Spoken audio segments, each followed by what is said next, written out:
rusty old memories buried in dust. Through the wreckage of dreams I'm trying to trust. Each faded sign whispers stories of old, of laughter and heartache, of love that grew cold. Are you really digging for peace, or is that just a lie you tell to help you sleep? Welcome to the Wrecking Yard. I'm Jerry Wayne Longmire. Y'all, presumably still y'all. All are welcome here in the Church of Internal Combustion. We just ask that you show up with an open heart. Of course, I am coming to you from lovely Arvada. It's just, we got us an Airbnb in suburbia here in Denver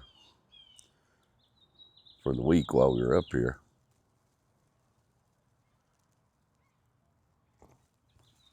Oh, that's hot coffee. Yeah, man, it has been an adventure. This is the first of all, happy Father's Day to all the other fathers and dads out there. And if your old man's around, you get to celebrate it with them. I hope you're getting the opportunity to do that today. And if you're just a father yourself, I hope you get to spend some time with the kiddos today and just maybe take it easy. We don't have a lot planned ourselves. In fact, it's been such a whirlwind of a week. I don't have Diwali Bottoms today. Didn't even get a chance to write this episode because, well, we'll get into it. It has just been a week, guys. I'm going to take it easy today. That's what I'm going to do today. There's a grill over yonder, and I'm about to probably pop a gummy and cook a whole mess of fajitas. So, don't be surprised if a teenager pops through at some point. We got a handful of them hanging out here at the house, and I think they're all sleeping still. They all stayed up pretty late. It's about what time? It's 10:20. That's Mountain Time, though. It's 10:20 Mountain Time, and it is. If I can get my weather channel, there we go. It is a lovely, dry 80 degrees outside. And I thought, boy, you get the opportunity to record the Wrecking Yard outside, boy, that sounds all right to me. The weather here has been just splendid the whole time we've been here. Which is a nice change because the last week or so before we left, it didn't do nothing but piss down rain in Houston. I was feeling a little soggy, a little washed up, ready to go get dried out. Yeah, I didn't get the chance to sit down and write this episode. I have been it's just been nonstop every day this week. And I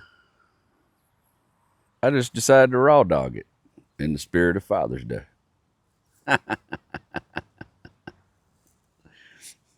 Makes sense.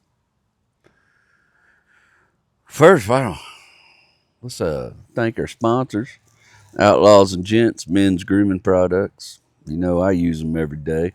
It's my stuff. They've kept me looking good. I've really enjoyed them since we've been here in Colorado. It's so freaking dry. My beard keeps wanting to turn into a drywall sanding sponge. It just wants to puff up.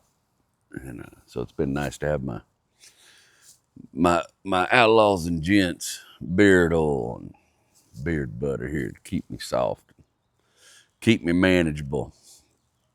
Of course, as always, World of Outlaws, late models, and sprint car series. Of course, love those guys. In fact, I got a trip coming up with them real soon.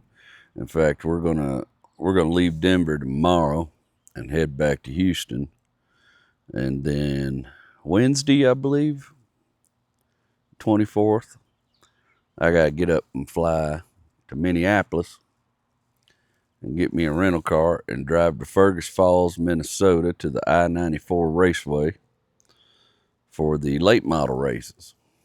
So I'm looking forward to that. It's pretty crazy. I sat in the green room last night at the comedy club and watched David Gravel take home $300,000 at Hussett Speedway. And I sure enjoyed the hell out of watching that. That boy got a bunch of haters. He's got a bunch of haters, and he just shows up and takes the money and lets them hate. Personally, I'm a fan of it.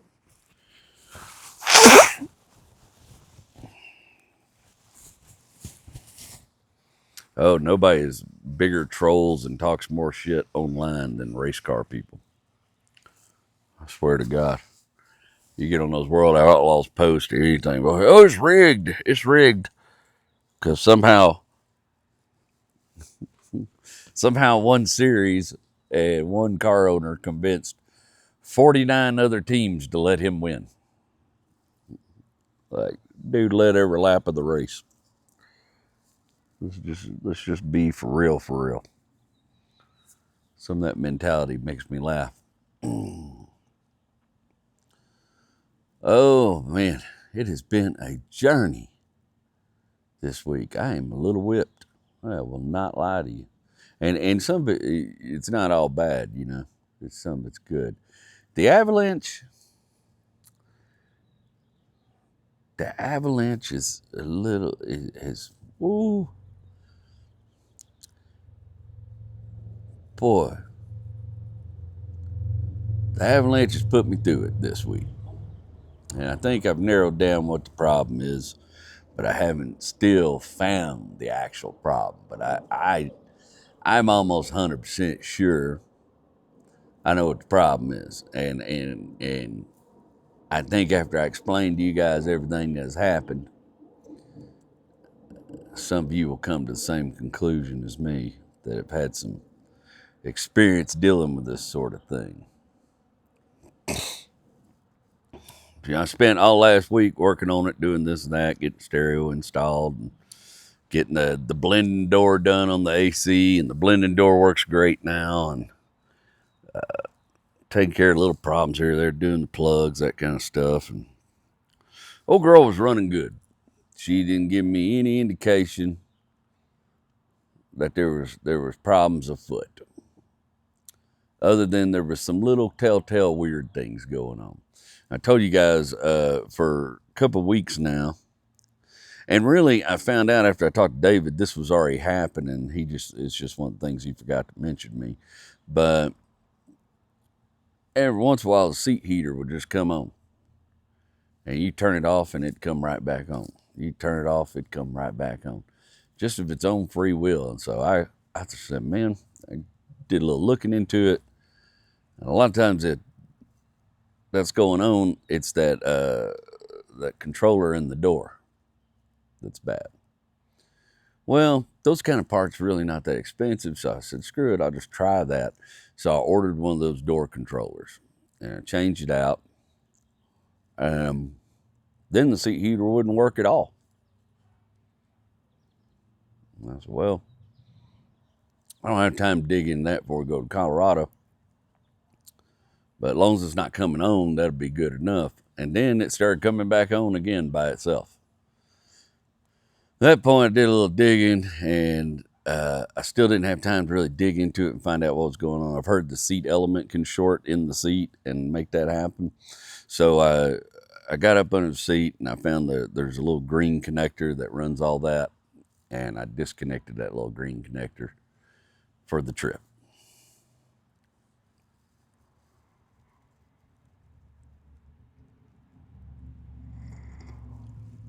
Also been having these intermittent weird air conditioning issues, you know.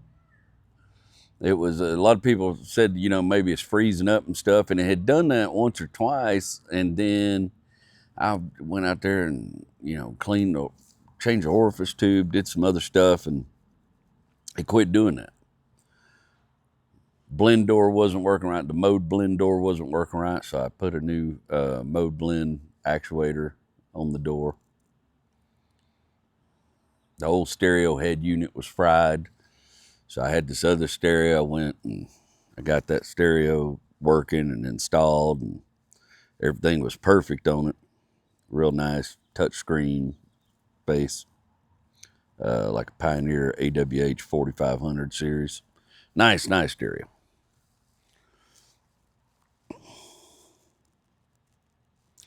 There was little things here and there. The back right door, the window every once in a while would roll down a little bit, and I couldn't figure that out, how that was happening, because very rarely does anybody ride back there. I'd roll it back up, that'd be the end of it, you know. So we all piled in the pickup about 4 o'clock in the morning, 5 o'clock in the morning, loaded the bed of that pickup down with all the stuff we was bringing for us and the kiddos, and have our nice week here. And we shot out of Houston about 5 o'clock in the a.m.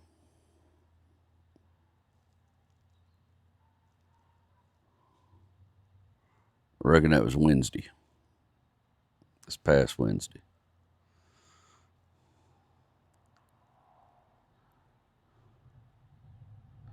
Man, about 2 hours out of town, and I started getting an evaporative emission code for it's a 449 code, evaporative emission code, for that dadgum, what do you call it, plunge valve or whatever, right up there on the intake. And I just changed it, a purge valve, and I just changed the purge valve. It's got a brand new AC Delco purge valve on it. And I checked the connections and dielectric greased them and all that good stuff when I put it together. And so, boy, it's weird for that code to pop back up. And I took my scanner with me and my tools with me because, you know, it's a 20-year-old truck. I expected maybe find a problem here and there. And so I pulled in the gas station, checked it out, couldn't really find anything wrong with it. Cleared the code, started the truck back up. Code didn't come back. All right, checked the gas cap, make sure that was on tight. We hit the road again. Boy, another 2 or 3 hours down the road, and the stereo system glitched out. Screen went all wonky. Told me it was looked it up, says software glitch. It's common with them Pioneers. Sometimes you have to buy a reflashed SIM card or whatever to get them going again. Told me I can unhook the battery for 15 seconds and that would reset everything. We had stopped to get some fuel anyway, so I done that and cleared that problem up. Stereo was working fine after that. So all right. We had decided that when we got to Amarillo, so it was about 10 hours to get to Amarillo. So, boy, when we get to Amarillo, Rachel's going to take over and drive for a little while till we got to Raton Pass in New Mexico. And then we got to Raton Pass in New Mexico. She was going to have me drive again while we go through the mountain pass and everything, just because she's not familiar with my truck and she hasn't spent a lot of time driving in the mountains and shit like that. And those of you that done it know it's a different scenario. You kind of got to be on your guard. And so, yeah, that'll work out. Boy, about just outside of Fort Worth, coming up on 287, all of a sudden the temperature gauge went to nil on the truck. Slipped to nil. David kept telling me he was having a water leak with that truck. He was losing water on it. But I never could get it to duplicate that after I changed the intake gaskets and changed that there's a little bypass on the front, and I put new seals on that and swapped that out. And he kept telling me he thought it was leaking under the intake. Well, we hadn't had any water leakage. I hadn't had any water loss since then.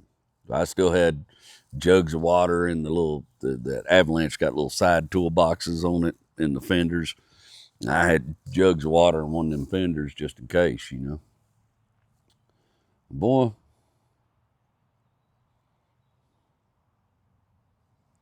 That temperature gauge went to nil. That worried me, so I pulled over at a gas station, jacked around with it, checked, make sure it had plenty of fluid in it, plenty of antifreeze and water in it, and it did. It wasn't low or anything like that.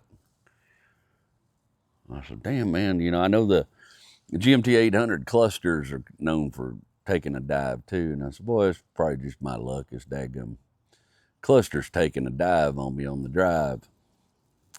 Once again, chalked up, truck wouldn't pull no codes.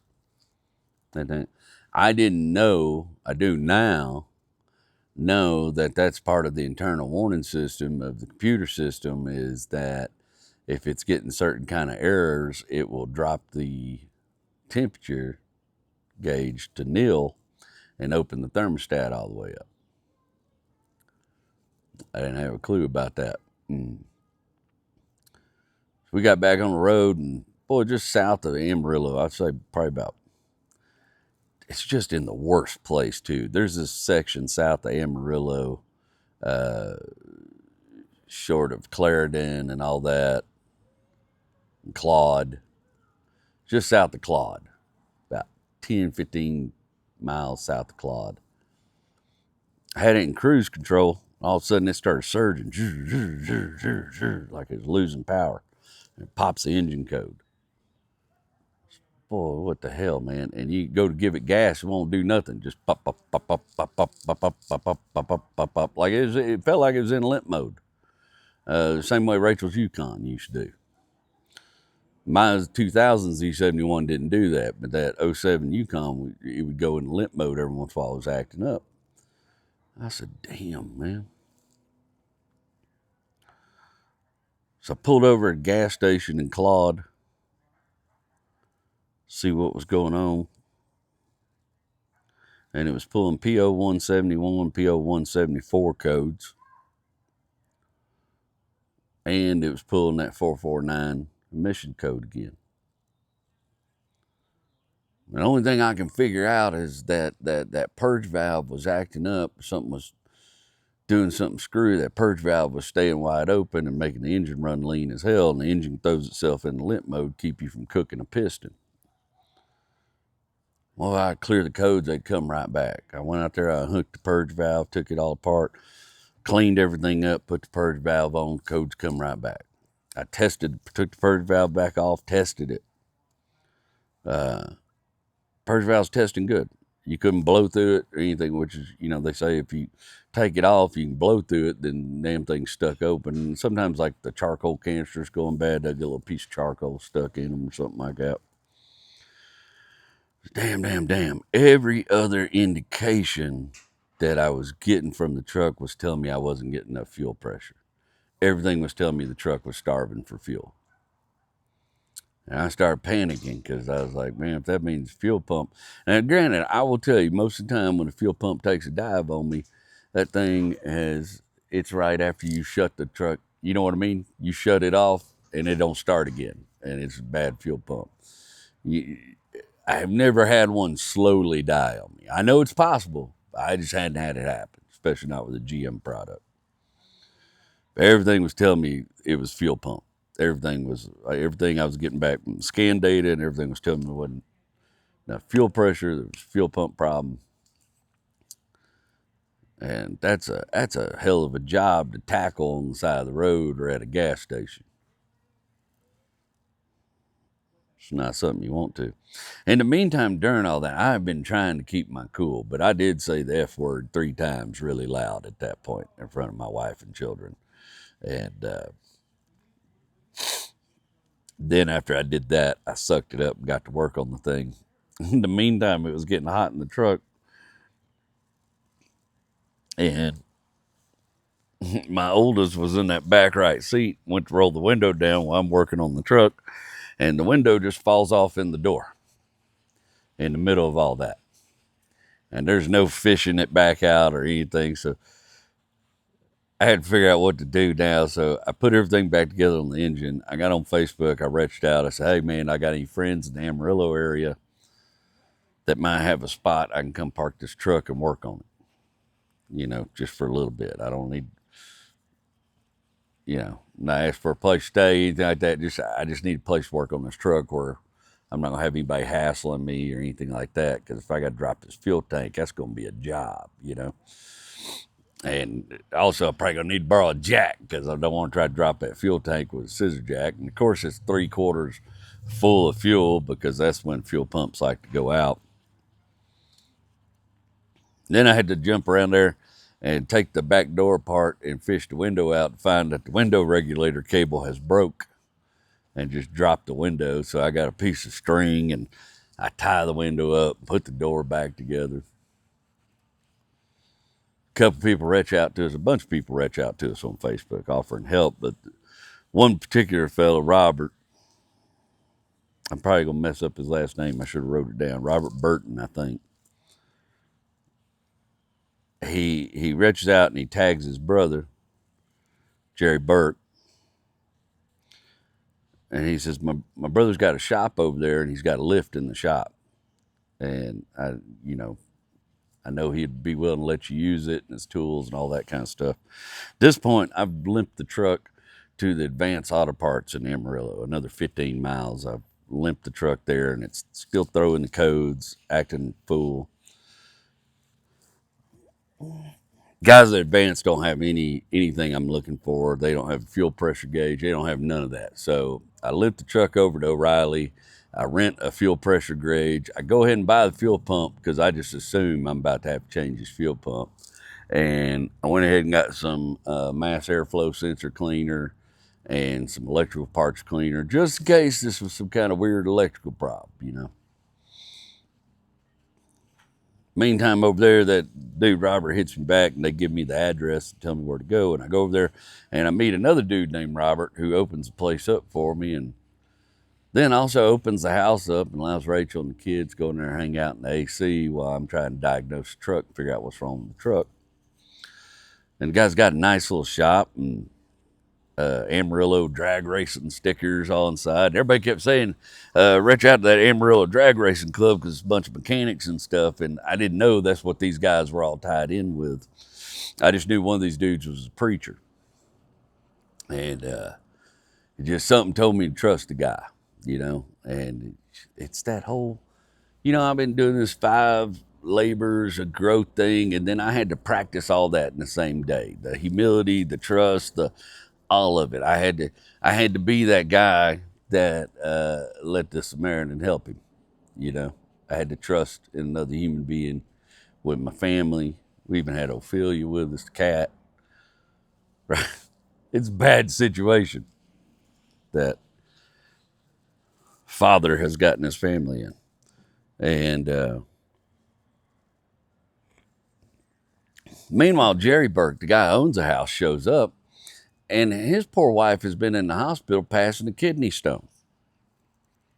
And this woman is the most gracious, kind-hearted lady I've ever met, especially considering what she already been through that day. And then come home and just find strangers at her house working on the truck and strangers sitting in her living room with their... I thought these guys were all brothers. It turns out they're not even related. They're just all really close, you know. In the meantime, the guy that reached out to me first, Robert, he shows up and we talk about what's going on with the truck a little bit. And they're all pretty knowledgeable. They all know a lot of stuff. And I feel at ease around them. You know what I mean? And Robert's got his cool old square body, Silverado package square body with a 383 stroker in it. And Jerry Burke, the guy with the house in his shop, he's got this badass old Fox body that's just built to the hilt in there. I mean, he's got some donuts put away in this car. And the other guy's got an El Camino.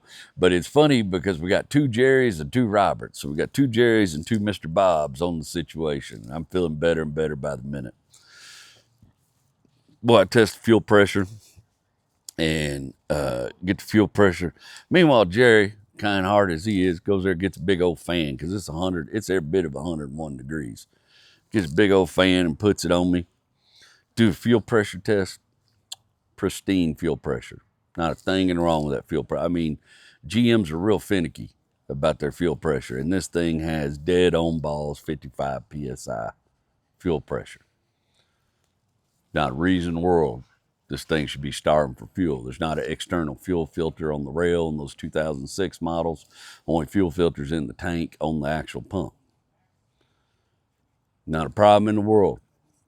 This thing getting fuel to it. That fuel rail's packed tight and loaded and ready to go. Fuel injectors are all doing, plugs are all firing. Boy, I was happy to know I wasn't going to have to change the fuel pump, but I will guarantee you this, if I'd have had to, those three men would have stood out there with me and helped me every bit of the way. They were just a good bunch of people, and it's real. Only thing I noticed was the clamp, and I hadn't noticed this before, but the clamp going in the air box was missing. The clamp that clamps the intake, the mass airflow sensor, and all that to the air box was missing. And that tube was jerked up cockeyed, and it was sucking air off the top of that tube. Oh, excuse me, my allergies a little messed up. I said, boy, that's a weird one. And I know on Rachel's Yukon, every once in a while, that mass airflow sensor would just pitch a bitch and throw that truck in limp mode. So I took that mass airflow sensor off, cleaned it all up really good, put everything back together, fired that truck up, run diagnostics on it, wouldn't pull a single code. Run like there'd never been anything wrong with it ever in life. There's nothing worse than fixing something and not knowing how you fixed it, especially when you got another 7-8 hours of journey ahead of you, and you've already wasted 2 hours jacking with this thing, getting some help. So talked to Jerry about it. I said, man, I feel pretty good about it. I'm gonna go auto parts store, return this fuel pump, return this loaner fuel pressure gauge, and I'm gonna get a couple clamps, because it's kind of a special clamp on that hose. I'm gonna get a couple clamps, rig something up. Jerry goes, no, you ain't gonna do that. He had a 06 Cat Eye Silverado out there. He goes, I got a parts truck. And that man went, he wouldn't let me buy it. He wouldn't let me give him no money. Refused. Went out there and took the clamp off his truck and put the clamp off his truck on mine. It's just, we spend so much time these days, and the people you hear on the internet are the extremes for the most part. It's the extreme Christians that you see on the internet saying hateful things to people. It's the extreme non-Christians on the internet you hear saying hateful things to people. And it was so nice to be in the presence of people that their belief in ministry is in their actions. Their whole ministry, these people. And I knew, they were all Christian, and knew one of them was a pastor, but there was not a lot of talk about that. The talk was, how can we help? How can we do something to help? You guys want to stay the night here? Do you guys want to eat? Can we order some pizzas for your wife and the kids? Can we? It was nothing but kindness and walking the walk. Just walking the walk. Jerry Burke walked the walk. I don't remember the other Robert's last name. He's walking the walk. Robert Burton walking the walk. Not talking the talk, just walking the walk. Just putting the do and do right. It was overwhelming. Experience that kind of kindness. And we thanked them. We got back on the road, and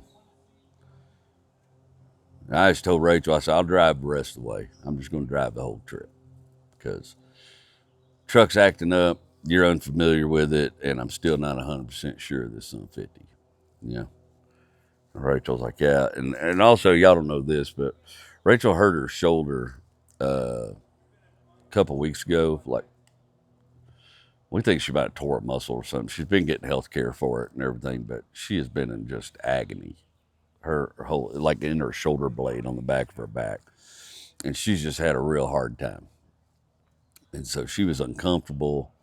And I was like, I'll just drive. And so we take off in that stretch from Amarillo. And if you've ever driven that stretch from Amarillo to Raton, it's the worst. It's just this long, after you wind through all these bluffs and plateaus, then you're just on this long straight road through New Mexico that the speed limit jumps up and down for no apparent reason other than just shits and giggles. Worst roads. God, New Mexico has the worst roads. Just beat you to death. But it was way worse than that Mazda, I'll tell you that. The Avalanche handled them bumps better. And the thing, when everything was going right, the thing just drove perfect, not a problem in the world. I got that thing in cruise control, 70 mile an hour. We're just bebopping down the highway, and about halfway to Raton, probably about 200 miles from Raton, in the middle of nowhere. I mean, this truck picks its moments. In the middle of nowhere, it just slips out of gear and starts free revving going down the highway in cruise control. And I was like, oh, tell me that transmission didn't just give up the ghost, you know? It's like, I can't. There's only so much I can take today. I'm already in high alert. I'm already exhausted. I've been up since 2:30 in the morning, getting the truck loaded and everything. It's now, we were supposed to be there by 8 p.m. It's now like 7 p.m. and we're still not even to Raton. And the last thing I want to do is drive that mountain pass in the dark. I hate driving that pass in the dark.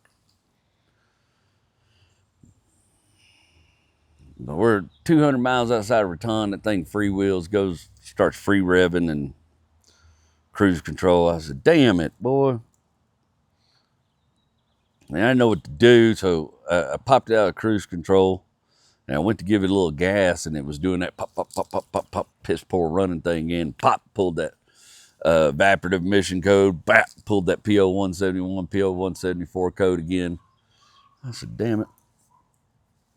And I took the transmission and I dropped it down into third gear. I slowed down to like 50 miles an hour and dropped it down in third gear. And when I dropped it down in third gear, it engaged, but it was still doing that pop, pop, pop, pop, like it didn't want to run thing.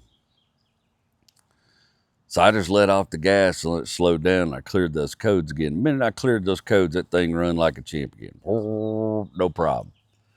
Eased on up into overdrive. No problem. Shifting, transmission's holding strong.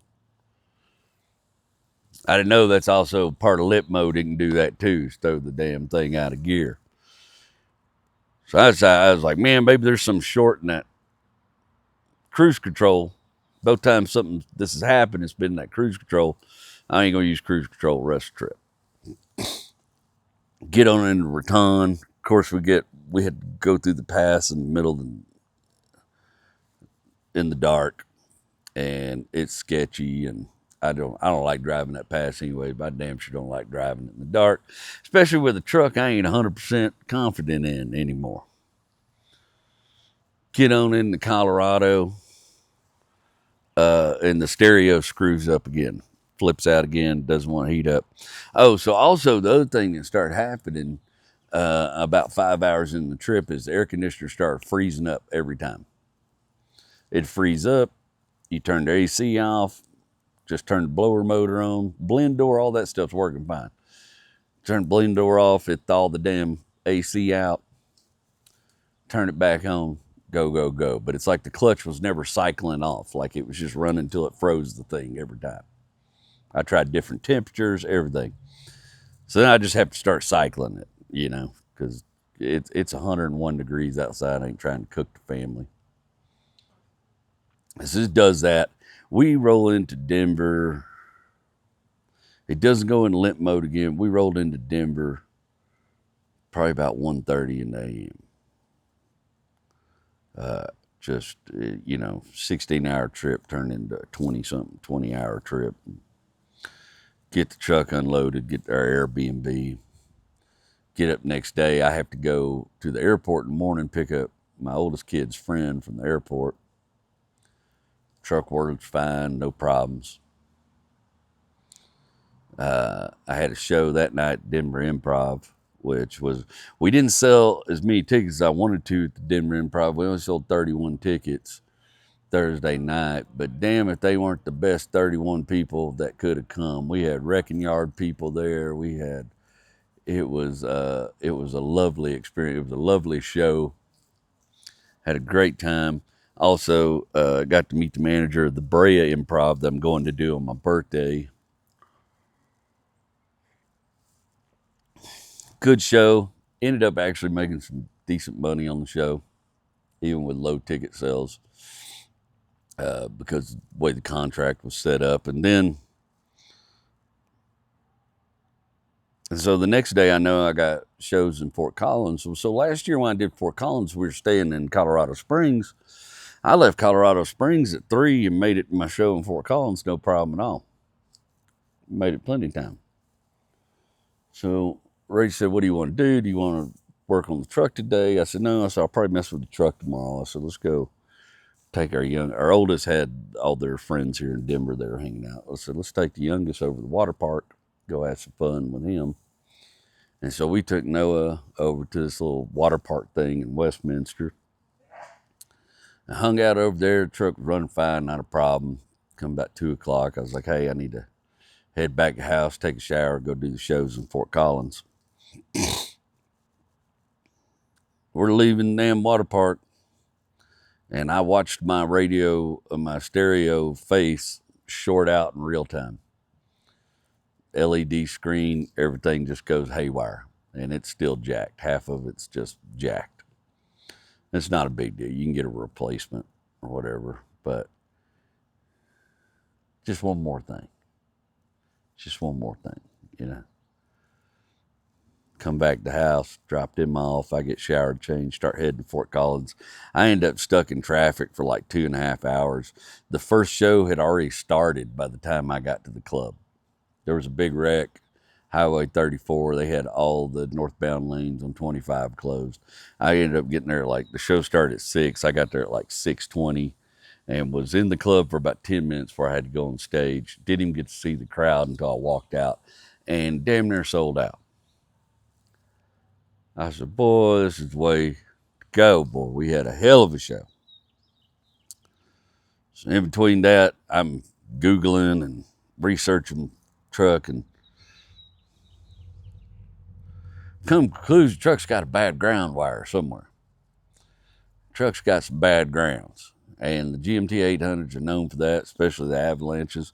And they're known for that negative battery cable corroding real bad on the inside. I start Googling parts stores in Denver who's got this cable in there. I'll just go ahead and swap this cable out, and then I'll get under there with a wire brush and just start checking all the rest of the ground straps that I can access. Now, I don't have a jack or a stool or anything, and I'm a little too short to retch off too deep in the hood. And second show, we do the second show, and the second show, once again, amazing. Testimony after testimony from people telling me how I brought joy in their life. I've had more people tell me stories about sitting in a hospital waiting room and watching my videos while they were going through something awful. And it really touched my heart to know that I was helping people in some real bad time like that, because I remember the whole time my mom was dying, I played there was this little game I had on my phone, and it was called Clash of the Clans, and you built your little clan up and you fought with these other little Vikings and stuff, and it was just something to keep my mind off what was happening. I played the shit out of that game the whole time, when I was sitting in the waiting rooms in the hospitals. And to know that people was going through something awful like that and watching my videos, and it was helping give them some joy in a dark time, really touched me in a big way.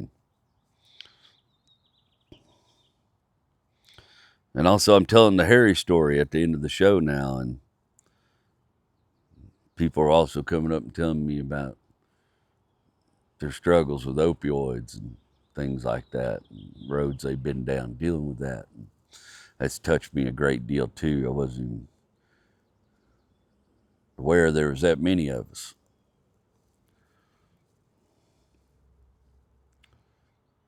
Leave Fort Collins, come back to Denver. Truck runs fine all the way back to Denver. Get up next morning. I found one AutoZone in Denver, about 10 miles from here, that had that negative battery cable I was looking for. And then a lot of people, oh, you just make one. Well, yeah, you could, but I don't have crimp tools and this and that. And I had a couple people at shops reach out to me, but trying to time it when I know I've only got a small window to work on it before I got to leave, go to Fort Collins, it's kind of hard to do when you're dealing with other people, you know.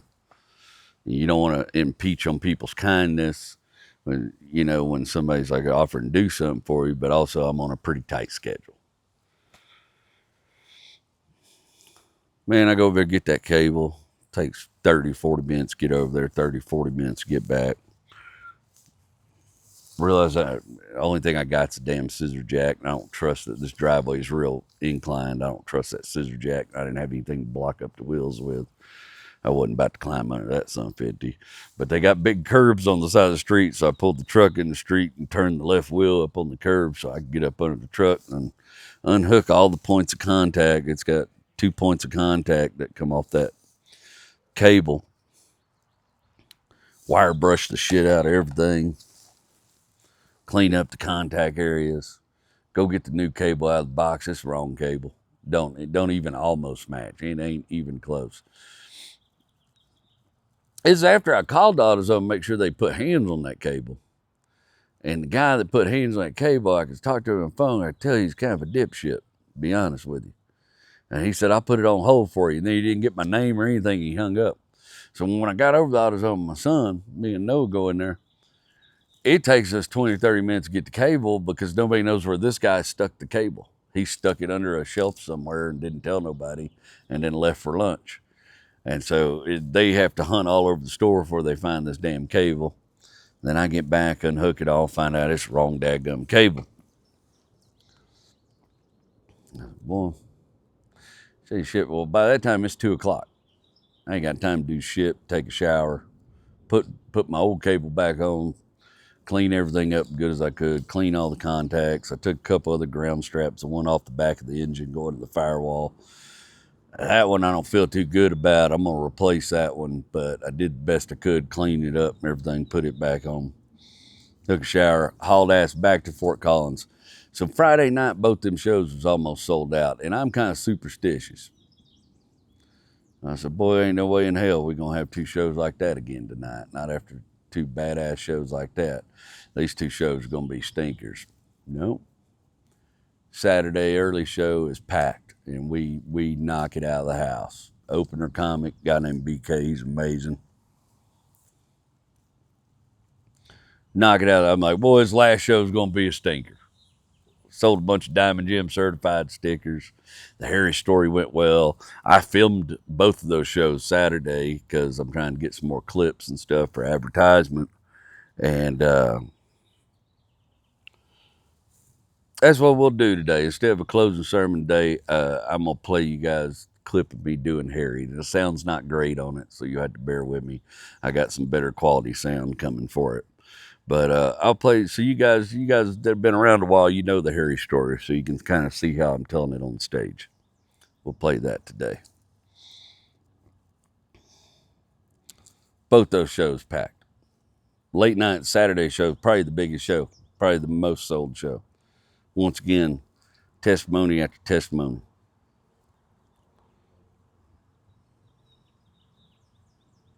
My heart's more full than it deserves to be.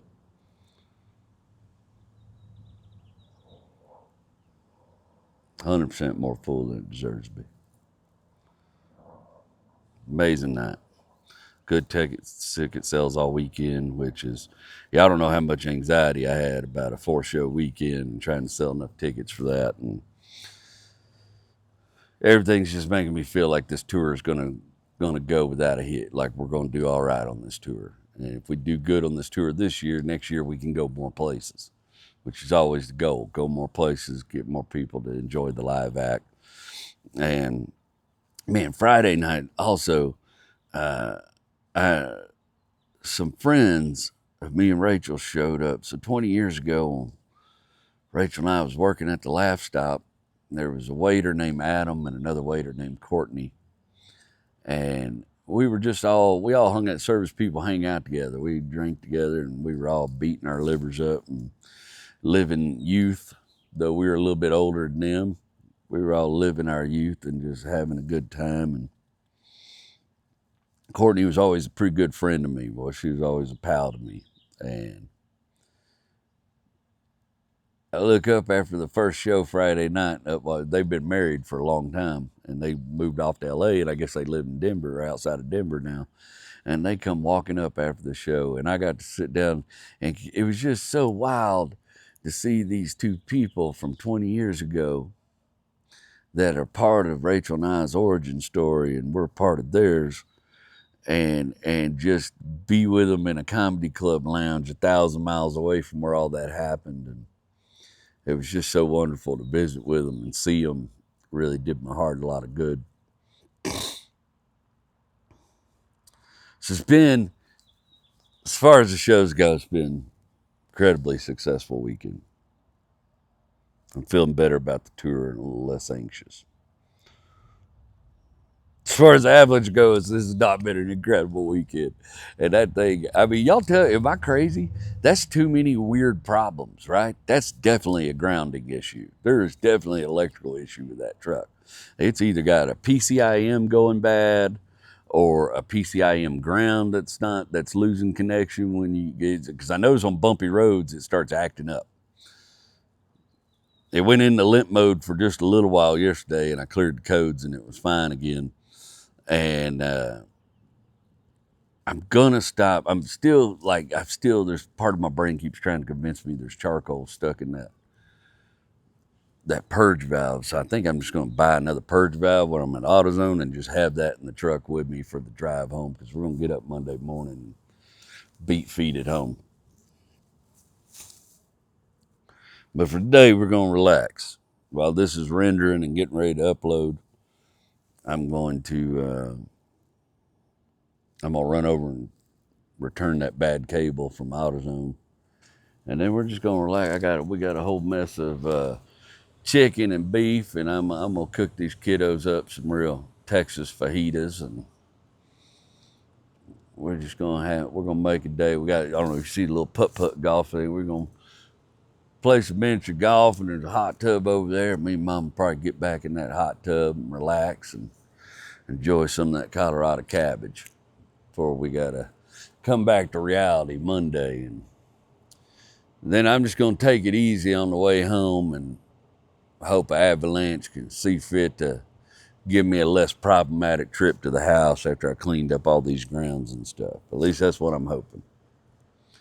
When I get back home, I got to fly immediately out to Minneapolis next day. But I get back to Minneapolis, I got 3 or 4 days before I got to head to California, and I'm going to spend those days tearing into Avalanche and see if I can't find the root evil that is causing all my woes.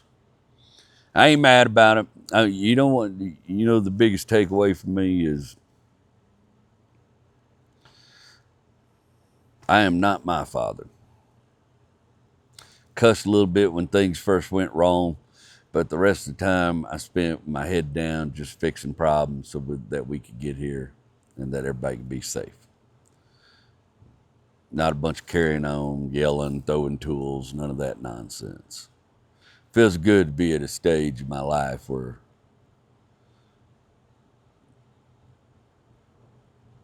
you know what I mean? Like, you spend so many years with that temper and that anger, and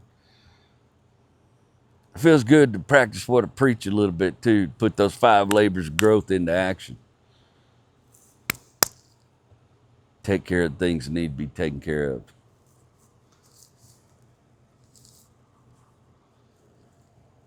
Do some testimonials real quick, and then I'll play that Harry clip for you guys before we get out of here. How about that? Let me look. Let me looky-loo here.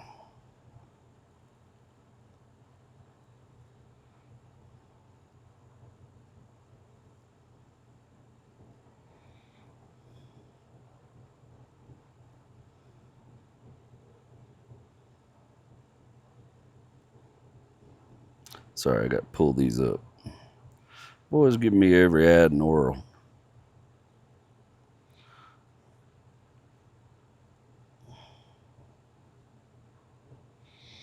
Let's look at some of our testimonials from last week's shot. At Scott Johnson 718.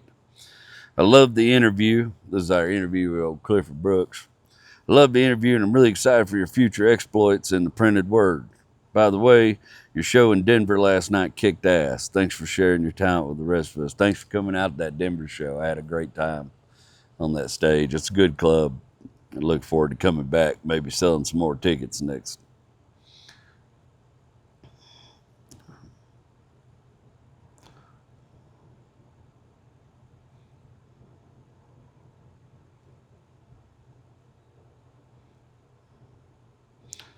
Old buddy, the Croncraft over in Ireland. Late to the party as usual, but I like to think I show up with a slab of cans and charcoal. Listening to you and Clifford has been inspiring. I'd love to hang out with you too, learn some stuff, and hopefully teach some stuff too. I was smiling the whole time when I was listening about the boys and Do Wally turning the corner. Thanks to you and Clifford for the great episode. I'll pray to the machine spirit that you have a safe, enjoyable, and stress-free road trip. I don't think the machine spirit was listening, brother. Yeah, I like that. That's one of my favorite episodes of Wally Bottoms I've ever written, and I'm looking forward to what comes next.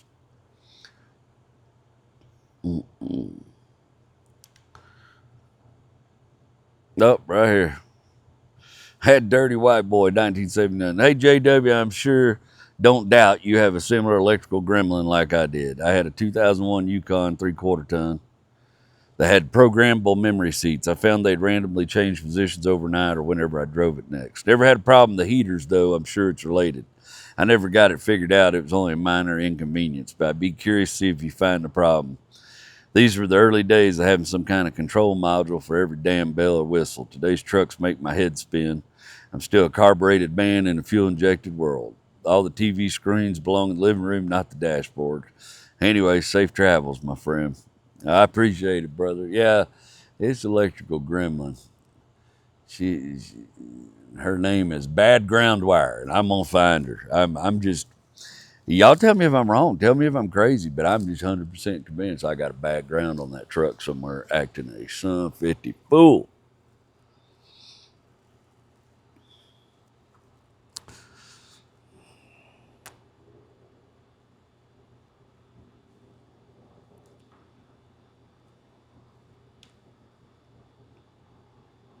Hope you guys have a good Father's Day. Appreciate you sharing your Sunday with me. And just keep your fingers crossed for us on the road home Monday. I'm JW. I love you. Now enjoy this short clip.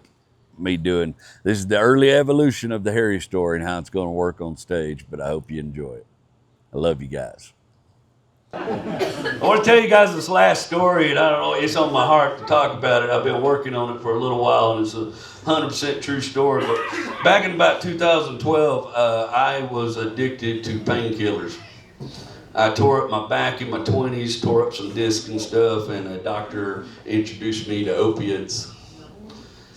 And I spent the next 10 years of my life living on them, and I convinced myself I wasn't addicted, right? Because I didn't take them recreational. I didn't take them to get high. I didn't take them to have fun. I took them to go to work. And so I convinced myself, I remember what I would tell myself while I was sitting in the little pill mills trying to get them. I would say, well, you're not addicted to drugs. You're addicted to not being in pain. And you tell yourself that enough, you start believing it. And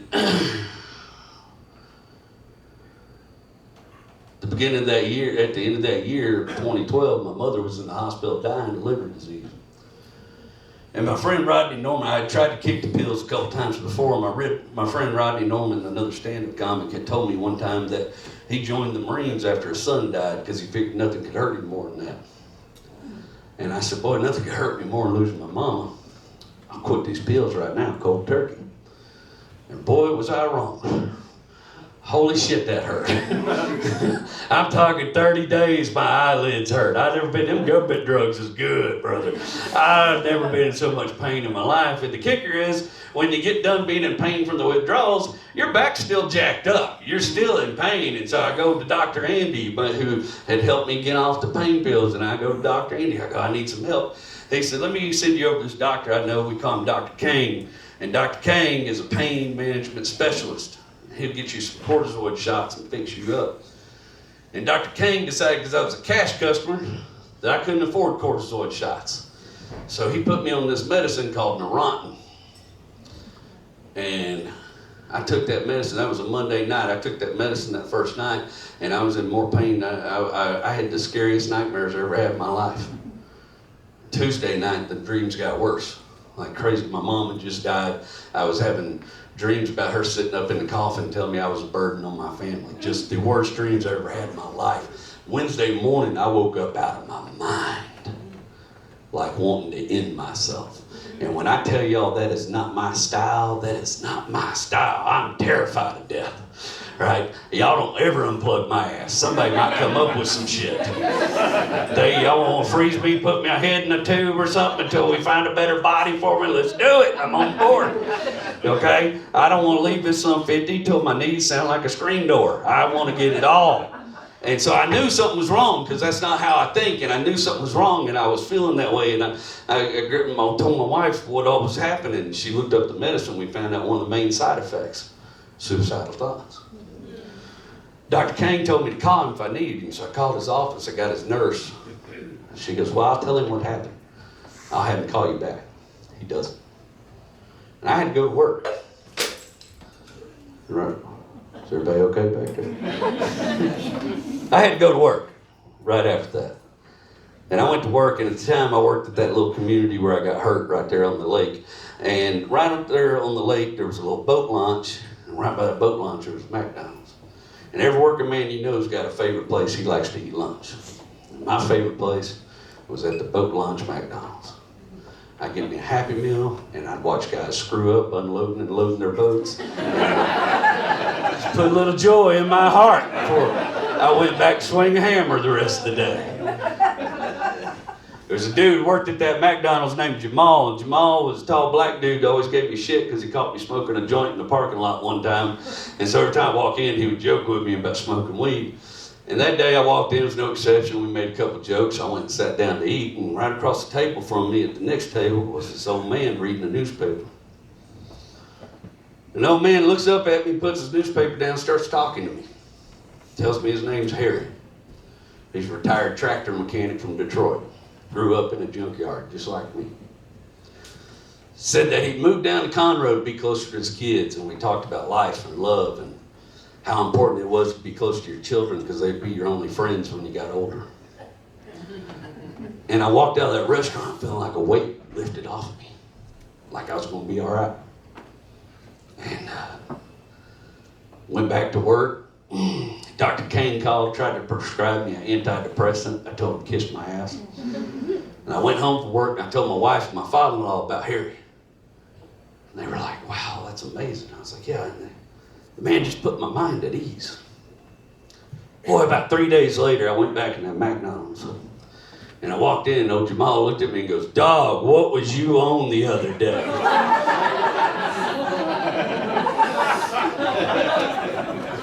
What do you mean? He goes, bro, he said, you come in here and sat down and talked to yourself for 45 minutes.